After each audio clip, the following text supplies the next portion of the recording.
What do you think about Camden crime? Camden crimes are increasing every day that goes past by. We should do something to make it stop.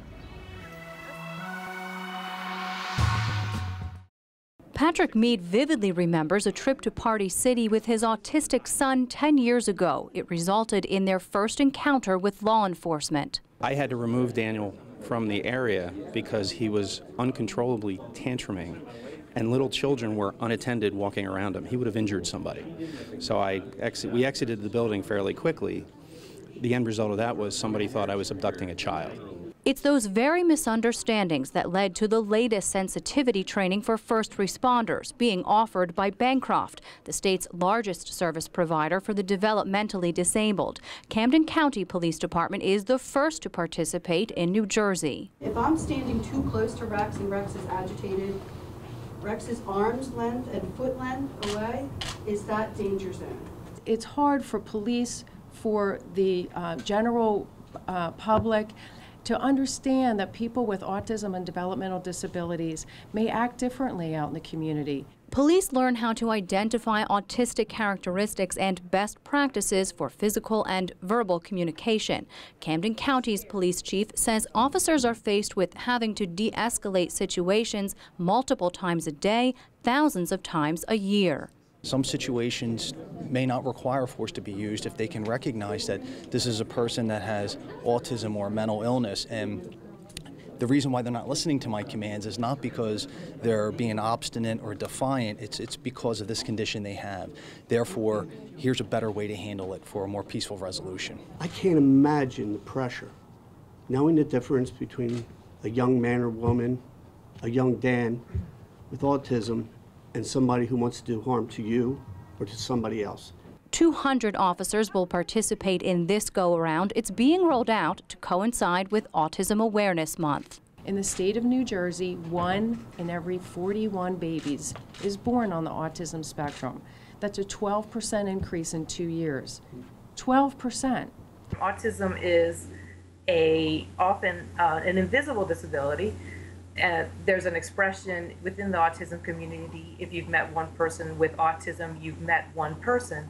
As long as the officers have the pre-training and the understanding on how to deal with an autistic individual in the community as a first responder, positive results will come. Bancroft offers this training free of charge. It's a year-long educational program that will spread to 15 more communities in South Jersey and the Tri-State. Organizers say if it helps just one family, it's worth the investment. In Camden, I'm Brianna Venozzi, NJTV News.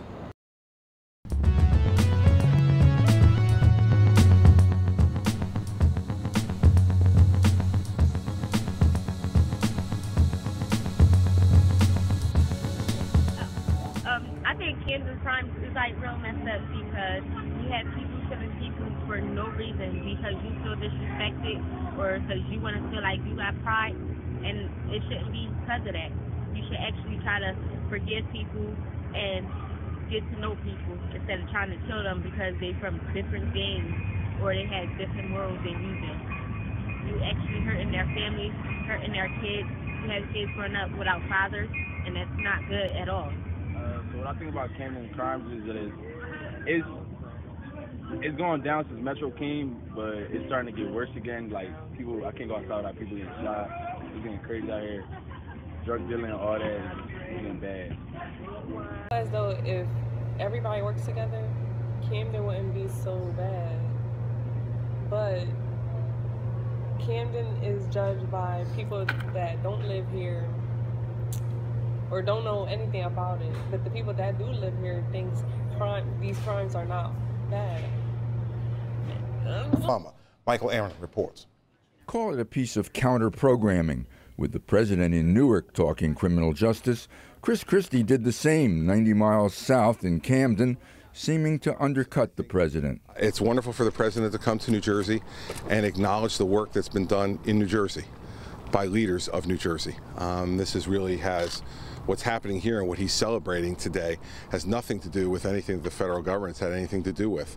And frankly, given the really negative nature of what's been going on with law enforcement across the country on the president's watch, I thought it was very important for us to acknowledge law enforcement. Christie has been saying for a week now that Obama does not support law enforcement. He said it on TV this morning. The governor stands behind law enforcement, unlike this president, who does not support law enforcement. And you've got a president of the United States who does not support law enforcement.